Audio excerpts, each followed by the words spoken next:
అందరికీ నమస్కారం. ఇప్పుడే అందిన వార్త. ఏపీలో ఈ తేదీ నుంచి స్కూల్స్కి 10 రోజులు సెలవు. ఈ విషయాలన్నీ తెలుసుకునే ముందు వీడియోని పూర్తిగా చూడండి. అప్పుడే మీకు పూర్తిగా అర్థమవుతుంది. అదేవిధంగా చాలామంది సబ్స్క్రైబ్ చేసుకోకుండా వీడియోని చూస్తున్నారు. దయచేసి సబ్స్క్రైబ్ చేసుకోండి. సబ్స్క్రైబ్ చేసుకోవడం వల్ల నేను చేసే ప్రతి వీడియో అప్డేట్ మీకు ముందుగానే నోటిఫికేషన్ రూపంలో వస్తుంది. అదేవిధంగా లైక్ చేయడం మర్చిపోతున్నారు. దయచేసి లైక్ చేయండి.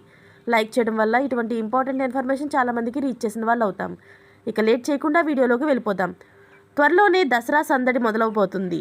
ఇప్పటికే సొంత ఊర్లు పట్టణాలకు వెళ్లేందుకు ప్రజలు సిద్ధమవుతున్నారు.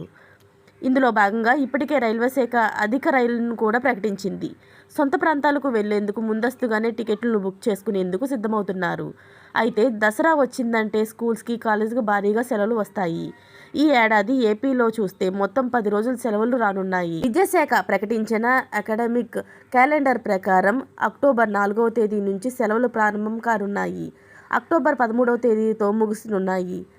ఇక అక్టోబర్ 2వ తేదీన గాంధీ జయంతి ఉంది. ఈ రోజు కూడా సెలవు ఉంటుంది. ఈ మధ్యలో 3వ తేదీ మినహాయిస్తే అక్టోబర్ 13వ తేదీ వరకు హాలిడేస్ ఉంటాయి.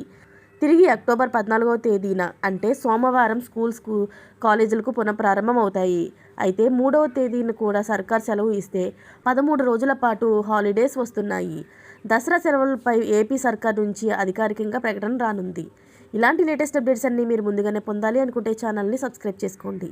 అలాగే పక్కనే ఉన్న గంట సింబల్ని క్లిక్ చేయడం మర్చిపోకండి. Thanks for watching friends.